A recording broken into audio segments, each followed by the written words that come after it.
Why do people feel stress, or why do people feel so much anxiety even after gaining 10, 15 years of experience? I think there are primarily two, three reasons. The first one is that they have not planned their career at all. So their career is actually happening by one transaction after another, which is given to them by their boss or by their company. It is not something which they have planned with a lot of intent. So initially when you start, I agree, nobody will ask you what kind of role you want or what kind of technology you want to work on. They just keep giving you work. So for the first few years, I agree, we don't have a choice.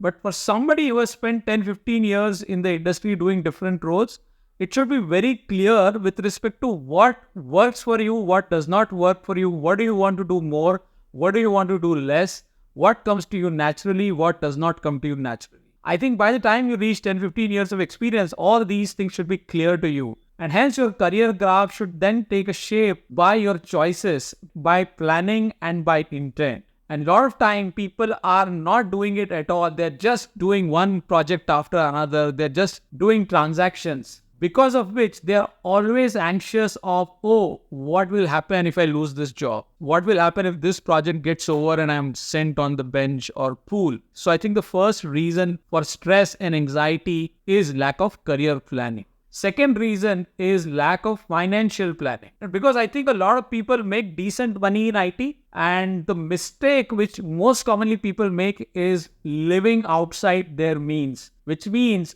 spending more than what you are earning. Now, I understand some people may not have a very financial backing, so they may really want to focus on making a lot of money, but I think a lot of people put themselves under pressure by taking a lot of loans. They probably have one apartment, two apartments, then they unnecessarily take loan for the third apartment. They may be having one or two cars, then they probably take another car, or maybe a luxurious car or a luxurious investment. So we also need to know when do we want to stop, because at the end of the day, all this stress and anxiety actually in some form or shape starts to impact our health. So I think lack of financial planning is a major cause of stress anxiety, because people don't know when to stop, or people don't know when it is enough.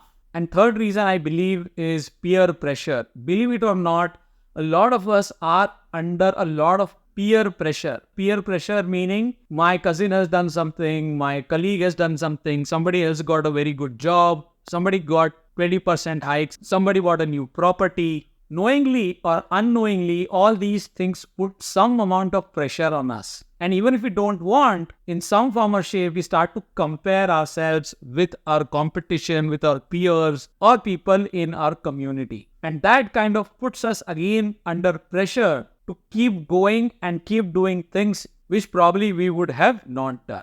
So moral of the story, in the initial years, when you have a lot of energy and less responsibility on the family front, you should try to make more money and invest wisely or save for the rainy day. In the first few years, if you really work hard and make money and then save it for the future, it will probably help you in times when you will have lesser energy and more responsibility. So picture this, if you are going to work for 30 years, the first 15 years is where you need to put a lot of focus in terms of planning your career, planning your finances, working hard.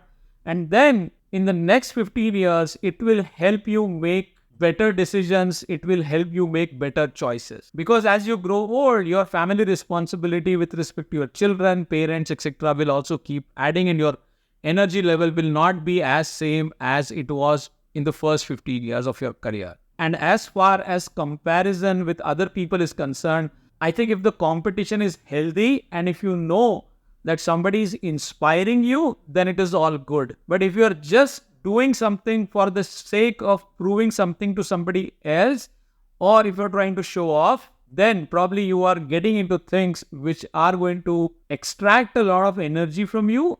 But in the long run, the value of the return will not be that much. All right, that's what I think about this topic. Do let me know what are your thoughts in the comments. If you are new to the channel, please subscribe. If you like the video, hit the like button and share this video in your WhatsApp network. I'll see you in another video soon. Take care and bye for now.